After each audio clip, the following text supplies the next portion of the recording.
दोस्तों, आपको अपनी नई सीरीज में खुशामदीद कहते हैं। बाजीगर एक मुहिब वतन पाकिस्तानी सरफरोश की दास्तान है जिसने एक कदम कदम पर अपने वतन की खातिर अपनी जान को दाव पर लगाया।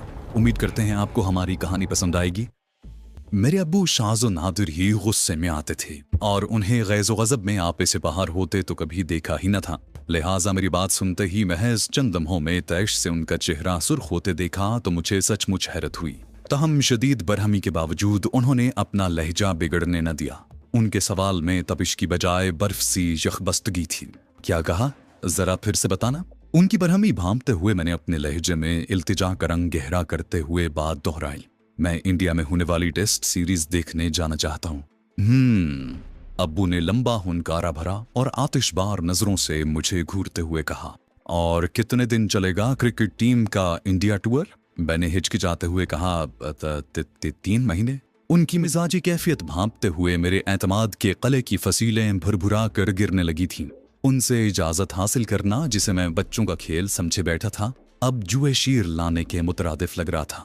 अब्बू की कैफियत एक ऐसे टाइम बम जैसी लग रही थी जो किसी वक्त भी धमाके से फट सकता था। अब्बू ने दांतों से चबाने के अंदाज में मेरे अल्फाज दोहराए, 3 महीने। फिर सख्ती से मुंह भेंच लिया।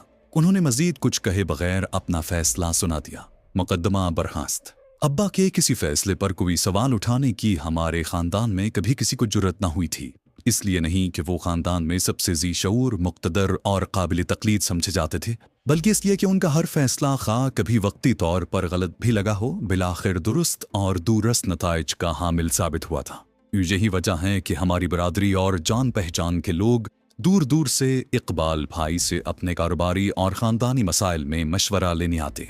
खुद मैंने भी अपनी 25 साला जिंदगी में अब्बू की मंशा के खिलाफ कदम उठाना तो दरकनार, मामूली से इन्हिराफ की भी जुर्रत न की थी। लेकिन इस मर्तबा मामला जरा अलग था। मैं इश्क के हाथों लाचार था। वही इश्क जिसकी खातिर हजारों साल से हर जमाने का मजनू, रांझा, फरहाद, मिर्जा हंसते खेलते मौत को गले लगाता आया है। फर्क सिर्फ इतना है कि मुझे किसी काफिर अदा हसीना की बजाय क्रिकेट ने दीवाना बना रखा था। लोगों के लिए ख्वाहिश महज एक खेल रहा हो, मेरे लिए तो जिंदगी का सबसे महबूब मशगला है। बल्कि यूं कहा जाए तो बेजाना होगा कि क्रिकेट मेरा मकसद हयात थी। मैं अपने इलाके रणछोड़ लाइन की क्रिकेट टीम का बानी और ताहयात कप्तान था और मेरी ज़ेर क़यादत ये टीम कराची शहर के दूर दराज इलाकों में मैच खेलने जाया करती थी। जबकि शहर में किसी गैर मुल्की टीम की आमद पर भी हमेशा हमारी पूरी टीम एक साथ मैच देखने जाया करती, जिसके तमाम अखराजात मेरे जिम्मे होते। जबकि दूसरी तरफ से पाकिस्तान की कौमी क्रिकेट टीम से मेरी जज्बाती वाबस्तगी का ये आलम था कि मेरी खुशी और गम कौमी क्रिकेट टीम की फतह और नाकामी से जुड़ी हुई थी। गरज ये कि मेरा उठना बैठना, खाना पीना, सोना जागना सब क्रिकेट से मुंसलिक था।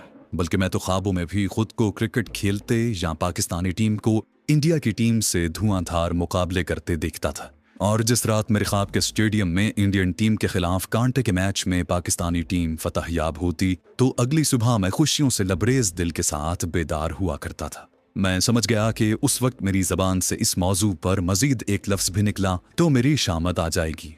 लेकिन मैं दिल की गहराइयों में पैवस्ता अरमान से इतनी आसानी से कैसे दस्तबरदार हो जाता। अब्बू हस्ब आदत अपनी तरफ से बात खत्म करके इब्ने सफ़ी की जासूसी दुनिया के ताज़ा नॉवल जहरीला आदमी के मुताले में मगन हो चुके थे। बेसाख्ता मेरा दिल चाहा कि उनके हाथ से कर्नल फरीदी और कैप्टन हमीद के कारनामों पर मुश्तमिल वो नॉवल छीन लूं और साथ ही हुक्म सादिर कर दूं कि आज के बाद नशे की लत से ज्यादा हावी इब्ने सफ़ी के नॉवल पढ़ना आपके लिए सख्ती से ममनू करार दिया जाता है, क्योंकि आपने मेरे लिए दुनिया के सबसे ज्यादा सुरूर बख्श शौक क्रिकेट के सबसे सनसनीखेज मुकाबले देखने पर पाबंदी लगा दी है। लेकिन मेरी सोच का ये सरकश परिंदा ख्याल के पिंजरों में ही फड़फड़ा कर रह गया और मैं चुपचाप वहां से उठकर अपने कमरे में आ गया और कुड़ने में मशगूल हो गया। ईमानदारी की बात यह है कि अब्बू जी की तरह मैं भी इब्ने सफ़ी के कलमी जादू का असीर था और इसी मुताल्ले की वजह से मेरी लिखने की इस्तेताद बहुत कम अरसे में बेहतर हो गई थी। ताहम इब्ने सफ़ी के नॉवलों के हवाले से मेरी और अब्बू जी की पसंद अलग अलग थी। यानी अब्बू जी को सिर्फ कर्नल फरीदी के मरकजी किरदार वाले नॉवल ही मुतासिर कर पाते थे, जबकि मैं कई साल से अली इमरान MSc PhD का दीवाना था और उस वक्त भी इमरान सीरीज का ताज़ा नॉवल बे आवाज़ सैयारा मेरे तकिए तले मौजूद था। यही नहीं, उस जमाने के अनगिनत नौजवानों की तरह मैं भी अली इमरान की तरह अहमकाना हरकतों की आड़ में सुराग रसानी के फकीदुल मिसाल कारनामे दिखाने के ख्वाब देखा करता था। अब मैं एक बार फिर उस वक्त दरपेश गंभीर मसले की तरफ आता हूँ। आज की नस्ल के अफराद शायद मेरी कैफियत पूरी तरह समझ न पाए, क्योंकि उन्हें केबल और इंटरनेट पर दुनिया भर के क्रिकेट मुकाबले बराह रास्त देखने की सहूलत दस्तियाब है, जबकि मैं 1960 के ज़माने की बात कर रहा हूँ, जब पाकिस्तान में टीवी की नशरियात शुरू होने में अभी कुछ साल बाकी थे। बल्कि कुछ फासलों की टेलीविजन नाम की साइंसी ईजाद के बारे में तफसीली मालूमात रखते थे। लिहाजा बराह रास्त क्रिकेट मुकाबले देखने का एक ही तरीका था, स्टेडियम पहुंचो, टिकट खरीदो और अंदर जाओ। पाकिस्तान में होने वाले मुकाबलों की रेडियो कमेंट्री सुनने को मिल जाती। बैरूनी ममालिक से रेडियो कमेंट्री का कोई सिलसिला नहीं था। मैच की खबर भी 1-1.5 दिन के बाद ही मिल पाती थी। मेरे हिंदुस्तान जाकर तमाम मैच देखने के इश्तियाक की यही वजह थी। इसे आप जुनून भी कह सकते हैं। यहाँ ये भी वजाहत करता चलूं कि अब्बू जी के बेलचक रवैये से मेरी आजुर्दगी अपनी जगह, लेकिन मैं अपने अब्बू जी को दिलो जान से चाहता था और मेरे दिल में उनका इतना एहतराम था जिसे मैं लफ्जों में बयान करने से कासिर हूँ। इसीलिए हुक्म उदूली तो क्या, मैंने कभी उनके हुक्म की तामील में दानिस्ता तसाहुल भी न बरता था। उनके दिल शिकनी का तो मैं कभी सोच भी नहीं सकता था। यही वजह है कि दिल बुरी तरह उचाट होने के बावजूद रात के खाने का वक्त होने पर मैं जल्दी जल्दी मुंह हाथ धोकर खाने के कमरे में जाने की तैयारी करने लगा। ऐन उसी वक्त दरवाजे पर आहट हुई। मैंने चौंक कर देखा। अम्मी जान अपनी मखसूस मनमोहनी मुस्कुराहट चेहरे पर सजाए कमरे में दाखिल हो रही थी। मैंने उन्हें सलाम किया ही था कि हैरत का एक और झटका सहना पड़ा। अम्मी जान के पीछे पीछे अब्बू जी भी दरवाजे में दिखाई दिए। मुझे हक्का बक्का देखकर अब्बू जी ने शफीक मुस्कुराहट के साथ मेरा शाना थपथपाया और चारपाई पर बैठने का इशारा किया और खुद अपनी अहलिया के साथ दूसरी चारपाई पर बराजमान हो गए। मुझे मुंतजिर पाकर अम्मी जान ने अपने मखसूस मिठास भरे लहजे में गुफ्तगू छेड़ी। क्यों रे जमाल, सुना है तू अपने अब्बू से कुछ नाराज है? ये सुनकर मैं चौंका। नहीं तो, ये आपको किसने कह दिया अम्मी जान? क्या आप मुझसे ऐसी गुस्ताखी की उम्मीद रख सकती हैं? मेरे सवाल का जवाब अब्बू जी ने दिया। बोले, औलाद के दिल का हाल जानने के लिए वालिदैन को पूछने की जरूरत नहीं होती बेटा। मैं जानता हूँ मेरे हामी न भरने से तुम्हें दुख पहुंचा है, क्योंकि तुम ये क्रिकेट मुकाबले देखने के लिए बुरी तरह उतावले हो रहे हो।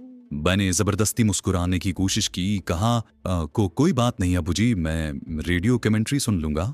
वैसे भी तो अम्मी जान ने मेरी बात काटते हुए कहा, कोई बात कैसे नहीं? क्या तुम्हें अपने दिल की ख्वाहिश पूरी करने का कोई हक नहीं? तुम कौन सा रोज रोज अपने माँ बाप से फरमाइशें करते हो? तेजी लिए लहजे में ये सब कुछ कहते हुए वो खफगी से अपने शरीक हयात को घूर रही थी, जो शर्मिंदा से होकर नजरें झुकाए ये प्यार भरी घुरकियां सुन रहे थे। अम्मी कह रही थी, वैसे भी तुमने कौन सा गोरों के देश में अय्याशी की फरमाइश की है? क्या तुम्हें 3 माह भी अपनी मर्जी से गुजारने की इजाजत नहीं है? उन्होंने एक गहरा सांस भरा और फिर बराह रास्त अब्बू जी से मुखातिब हुई। अजी सुनते हो, खुद संभालो अपना कारोबार। इतनी सी उम्र में मेरे बच्चे पर इतना बोझ लाद दिया है। इसके सफर की खर्चे से डर रहे हो तो फिक्र न करो, मैं अपने पल्ले से दे दूंगी इसे। आपका कोई हर्ज हो तो वो भी मुझसे वसूल कर लेना। अबू जान बोले, अरे नेकबख्त, नाराज क्यों होती है? जब तुझे अपने लाडले से पूरे 3 माह की जुदाई गवारा है तो मैं कौन होता हूँ एतराज करने वाला। रही कारोबार की बात तो साहबजादे को फुर्सत मिले तो 2-4 व्यापारियों से मिल लेगा और 5 छालियां और इत्र वगैरह के रेट लेकर इत्तला भिजवा देगा। शायद वहां से माल की आमद का सिलसिला बहाल होने की कोई सूरत निकल आए। अम्मी जान ने उनकी बात मुकम्मल होने का तो इंतजार किया, लेकिन फिर फौरन ही अब्बू जी पर चढ़ाई कर दी। बोली, हाँ, इजाजत भी दोगे तो अपना मफाद देख कर। ये वहां तफरी करेगा या तुम्हारे कारोबार का रास्ता हमवार करेगा? अब्बू जान बोले, ऐसा नहीं है शमीम बेगम, यकीन करो मैं तो इसे इजाजत देने की नीयत से ही तुम्हारे साथ आया था। इसके आजुर्दा होकर आने से मेरे दिल को धचका लगा। फिर याद आया कि इसे क्रिकेट का ये शौक मेरी वजह से ही तो है। ये सुनकर अम्मी जान ने बेयकीनी से उन्हें देखा। मैं समझी नहीं। अबू जान बोले, याद है ना कि 8 साल पहले मैं जमाल को पहली बार अपने साथ इंडिया ले गया था? अम्मी बोली, बिल्कुल याद है। उस वक्त तो ये सिर्फ 16 साल का था, लेकिन आप पर तो इसे हिंदुस्तानी व्यापारियों से मिलवाने और अपने कारोबार की बुनियादी बातें समझाने की धुन सवार थी। अबू जान बोले, मैंने गलत फैसला नहीं किया था। पूछ लो इससे, कितना कुछ सीखा था उन 3-4 हफ्तों में इसने, जो आज तक इसके काम आ रहा है। अच्छा छोड़ो इस बात को, मैं बता रहा था कि इस पर क्रिकेट का भूत कैसे चढ़ा। अब्बू जी की बात सुनकर मेरे लबों पर बेसाख्ता मुस्कुराहट आ गई, लेकिन मैंने गुफ्तगू में मुदाखलत न की।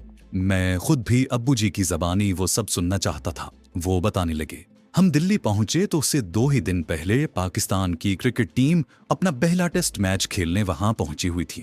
मकामी बाशिंदों में इस हवाले से काफी जोश व खरोश था। मुझे क्रिकेट और पाकिस्तानी टीम के बारे में थोड़ी बहुत बातें तो मालूम थीं, लेकिन इस खेल से बहुत ज्यादा दिलचस्पी नहीं थी। लेकिन अपने मुल्क की टीम के हिंदुस्तान से मुकाबले का सुनकर खुद ब खुद उस मैच में दिलचस्पी पैदा हो गई। मुझसे गलती ये हुई कि मैंने अपनी बात के नतीजे पर ज्यादा ध्यान दिए बगैर बातों बातों में कह दिया कि मुकाबला कांटे का होगा और हो सकता है हमारी टीम हिंदुस्तान को हरा ही दे। अम्मी जान अब इंतहाई इन्हिमाक से उनकी बातें सुन रही थी, बल्कि मैं वाज़ेह तौर पर महसूस कर रहा था कि उन्हें अब्बू जी का तवक्कुफ करना गिरा गुजर रहा है। अब्बू की बात जारी रही। बोले, मेरी ये बात हमारे मेजबान को बहुत लगी, इतनी कि उसके लिए अपनी नाराजगी छुपाना मुश्किल हो गया। दरअसल पाकिस्तान बने उन दिनों चंद ही साल हुए थे और वहाँ के लोगों, खुसूसन हिंदू अक्सरियत में पाकिस्तान और पाकिस्तानियों के हवाले से खासे गम गुस्से के जज्बात मौजूद थे।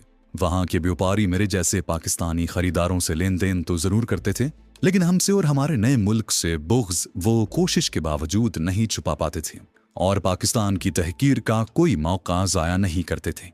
मैंने सर हिलाकर उनकी तायद की। उनकी तवज्जो लम्हा भर के लिए भटकी, लेकिन वो फौरन ही दोबारा यकसू हो गए। बोले, बदकिस्मती से दिल्ली में होने वाले उस पहले टेस्ट मैच में पाकिस्तानी टीम की कारकर्दगी मेरी तवक्को के बिल्कुल उलट बहुत ही मायूस कुन रही। मुझे उस वक्त क्रिकेट की इतनी गहरी समझ नहीं थी, लेकिन उन सब लोगों ने खुशी से कह लगाते हुए जब हक़ारत से बताया कि पाकिस्तान की टीम 2 बारियों में भी इतनी दौड़ें न बना सकी जितनी हिंदुस्तानी टीम ने अपनी एक बारी में बना डाली थी, तो मुझे वाकई शर्मिंदगी का एहसास हुआ। इस मौके पर मैंने मुदाखलत मुनासिब समझी। कहा, इंडियन टीम ने पहले बैटिंग करते हुए पहली इनिंग्स में 372 रन बनाए थे, जिसके जवाब में पाकिस्तानी टीम पहली इनिंग्स में 150 पर और फॉलो ऑन के बाद दूसरी इनिंग में 152 रन पर ढेर हो गई और एक इनिंग्स और 70 रन की बर्तरी से इंडिया वो टेस्ट मैच जीत गया। पहली इनिंग्स में सिर्फ हनीफ मोहम्मद ने 50 बनाई थी, दूसरी इनिंग्स में इम्तियाज अहमद और कारदार 40-40 रन बना सके थे। इस पर अब्बू जी ने कहा, तफसील तो तुम्हें मालूम होगी, मुझे तो ये याद है कि सब छोटे बड़े लाले रात भर पीते पिलाते और जश्न मनाते रहे थे और नशे में धुत होकर हमारा और हमारे मुल्क का मजाक उड़ाते रहे थे। अब्बू जी के लहजे में अजियत की झलक नुमाया थी। मैंने धीमे लेकिन ठोस लहजे में कहा, आपने मुझे न रोका होता तो उस रात 1-2 का तो सर तोड़ देता। अब्बू जी ने इस बात में सर हिलाते हुए बात आगे बढ़ाई। बोले, तो हमें उस रोज एक तो पाकिस्तानी क्रिकेट टीम के दौरा हिंदुस्तान का पता चला और दूसरा शिद्दत से ये एहसास हुआ कि 2 कट्टर हरीफ मुल्कों के दरमियान खेल में हार जीत इन मुल्कों के बाशिंदों के लिए इज्जत और जिल्लत का मसला बन सकती है। मैंने बेसब्री से टुकड़ा लगाया और अगला मैच भी चंद दिन के बाद ही होने वाला था, लेकिन अब्बू जी ने बदमज़गी से मेरी तरफ देखा तो मैंने बात अधूरी छोड़ दी। उन्होंने बात जारी रखी। बोले, वो लोग अगले 2 दिन तक बात विवाद उस मैच का जिक्र निकाल कर हमारा मजाक उड़ाते रहे। जब मुझे पता चला कि 3-4 दिन बाद एक और मैच होने वाला है तो मैंने जल्द अज जल्द सौदा निपटाने और वहां से खिसकने की कोशिश की, लेकिन मुझे लगा कि वो लोग जानबूझकर मामला बेबाक करने में आनाकानी कर रहे हैं। मैंने आजिज़ी और इश्तियाक से भरपूर लहजे में इल्तिजा की, अब्बू जी नाराज ना हो तो आगे मैं बताऊं। कदरे तवक्कुफ के बाद उन्होंने इस बात में गर्दन हिलाई। मैंने कहना शुरू किया। अगला टेस्ट लखनऊ में था, जिसके पहले दिन सुबह होते ही हमारे मेजबान पूर्णिमा मर्चेंडाइजिंग के मालिक श्री प्रतीक यादव ने अपना 30 सेर वजनी रेडियो बड़े एहतमाम से दफ्तर के वस्त में सबसे बड़ी मेज पर रखवा दिया और उसके गिर्द कुर्सियां और मूंढे रखवा दिए। मैंने देखा कि अब्बू जी बगौर मेरी बातें सुन रहे हैं और उनके तासुरात से गहरी दिलचस्पी भी जाहिर हो रही है। ये जानकर मेरा हौसला बढ़ा और मैंने गुफ्तगू को आगे बढ़ाया। कहा, प्रतीक यादव जी ने हमारी बेचारगी का पूरा मजा लेने के लिए हम दोनों के मूंढे रेडियो के बिल्कुल करीब लगवाए थे। लखनऊ के यूनिवर्सिटी ग्राउंड में मैच शुरू हुआ तो टॉस हिंदुस्तानी कप्तान लाला अमरनाथ ने जीता और पाकिस्तानी कप्तान अब्दुल हफीज कारदार को पहले गेंद करने की दावत दी। इस मरहले पर अब्बू जी बेसाख्ता बोल उठे। मुझे याद है उस वक्त यादव ने तय लगाकर कहा था, लो महाशय जी, लगता है दोबारा से पूरी एक बारी से हारेगी तुम्हारी पाकिस्तान की टीम। जाहिर है पहले टेस्ट में हमारी टीम ने बुरी तरह मार खाई थी, उसकी रोशनी में हम उसकी बात को रद्द भी नहीं कर सकते थे। जमाल, आगे तुम बताओ, मुझे ये नाम वगैरह याद नहीं है। मैंने बात दोबारा शुरू की। कहा, नामवर गेंदबाज खान मोहम्मद अनफिट थे और उनकी जगह एक नए फास्ट बॉलर महमूद हुसैन को खिलाया गया, जिनकी पहली ही गेंद की रफ्तार इतनी तेज थी कि हिंदुस्तानी ओपनर पंकज रॉय ने घबराकर लेग पर एक आसान कैच उछाल दिया। लेकिन बदकिस्मती से वक़ार हसन से वो कैद छूट गया। मैंने ठहर कर अपने वालिदैन के तासुरात का जायज़ा लिया। अम्मी जान के चेहरे पर तशवीश के आसार देखे तो यकीन हुआ कि वो इस किस्से में सचमुच दिलचस्पी ले रही हैं। मैंने बात आगे बढ़ाई।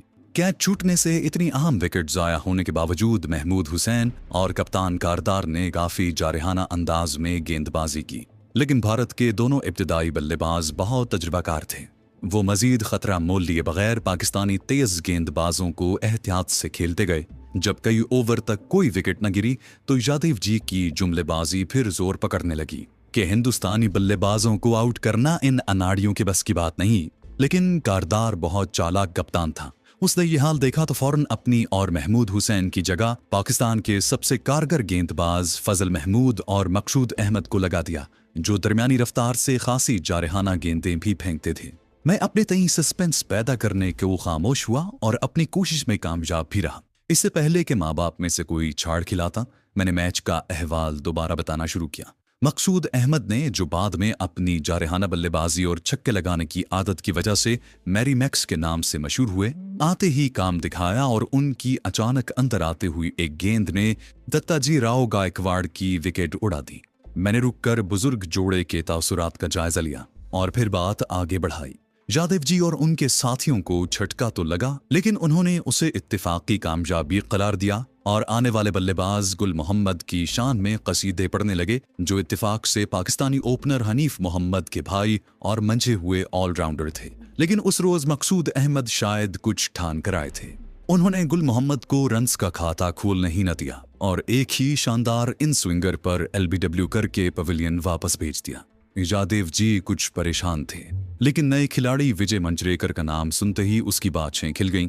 बड़े फख्र से बताया कि विजय ने पिछले साल इंग्लैंड में ट्रूमैन, बेट्सर और जिम लेकर जैसे गेंदबाजों की पिटाई लगाकर अपने पहले ही टेस्ट में सेंचुरी बनाई थी।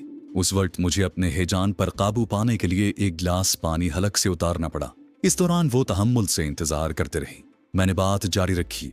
यादव जी अभी विजय मंजरेकर की तारीफ के डोंगरे बरसाने में मसरूफ थे कि फजल महमूद ने एक इन स्विंगर पर उसकी विकेटें बखेर दी। वो सिर्फ 3 रन्स बना सका। फिर फजल महमूद ने अगले बैट्समैन गोगोमल किशन चंद को भी 0 पर LBW करके वापस भेज दिया। सिर्फ 22 रन्स पर 4 तजुर्बाकार बल्लेबाज आउट। ये सूरत हाल देखकर लाला जी की तो सुट्टी गुम हो गई। अब वो हमसे आंखें चुराकर खामोशी से कमेंट्री पर तवज्जो देने का नाटक कर रहे थे। लेकिन फिर पाकिस्तानी गेंदबाजों ने किसी को ज्यादा देर टिकने न दिया। पंकज रॉय ने पोली अमरिगर के साथ मिलकर इनिंग संभालने की कोशिश की तो कारदार ने गेंद करने के लिए तड़पते महमूद हुसैन को बुलाया, जिसने बरकरफ्तारी से गेंद करवाते हुए पहले अमरिगर, फिर लाला अमरनाथ जैसे घाघ बल्लेबाज और जोशी को पवेलियन वापस भेज दिया। इससे पहले फजल महमूद क्रीज पर अटके हुए पंकज रॉय को ठिकाने लगा चुका था। हीरालाल गायकवाड़ और गुल मोहम्मद की विकेटें भी उसी के हिस्से में आईं। अपनी 30 मार खान टीम को यूं सिर्फ 106 रन्स पर ढेर होते देखकर यादव जी के मुंह पर तो जैसे ताले पड़ गए। उस पर सितम ये हुआ कि जब पाकिस्तान की बारी आई तो नजर मोहम्मद और हनीफ मोहम्मद ने ऐसी जमकर बल्लेबाजी की कि हिंदुस्तानी गेंदबाजों की हिम्मत तोड़ दी। हनीफ मोहम्मद तो खैर बिलाखिर आउट हो गए, लेकिन नजर मोहम्मद तो अपनी टीम का आखिरी खिलाड़ी आउट होने के बाद भी नॉट आउट वापस लौटे। पाकिस्तान 331 रन्स बनाकर 225 रन्स की बर्तरी हासिल कर चुका था। मैंने अब्बू जी के चेहरे पर मौजूद फातिहाना मुस्कुराहट देखी तो उन्हें बात आगे बढ़ाने का मौका दिया। उन्होंने गहरी सांस लेकर कहा, मुझे तो क्रिकेट से ज्यादा लाला प्रतीक यादव और उसके चमचों की हालत देखकर मजा आ रहा था। यूं लग रहा था जैसे हर रोज नए सिरे से उनकी मां मर रही हो। फिर जब फजल महमूद ने उस नए लड़के महमूद हुसैन के साथ मिलकर फिर से हिंदुस्तानी फन्ने खानों की धज्जियां बखेरना शुरू की तो उनकी जान गले में आ गई। आखिरकार पाकिस्तानी टीम ने मेजबान टीम को उससे भी ज्यादा बुरी तरह हरा दिया जिस तरह वो पहले मैच में खुद हारे थे। मैंने कहा, हाँ, सिर्फ लाला अमरनाथ अटके थे, वो भी इसलिए कि जुल्फिकार अली ने महमूद हुसैन की गेंद पर उनका आसान कैच छोड़ दिया था। अब्बू जी ने मेरी बात पर तायद में सर हिलाया और अपनी अहलिया से मुखातिब हुए, तो नेक बख्त, इस तरह तुम्हारे लाडले को क्रिकेट का शौक चढ़ा था जो रफ्ता रफ्ता जुनून बन गया। सच्ची बात तो ये है कि खुद मुझे भी उसके बाद से क्रिकेट से दिलचस्पी हो गई थी और पाकिस्तान के वो सीरीज हारने पर बहुत अफसोस भी हुआ। शुक्र है तब तक हम वापस आ गए थे, वरना यादव हमारा बहुत मजाक उड़ाता। मैंने कहा, फिक्र न करें अब्बू जी, इस बार पाकिस्तानी टीम ज्यादा तजुर्बाकार है। इंशाल्लाह इस बार हिंदुस्तान को बुरी तरह शिकस्त देगी हमारी टीम।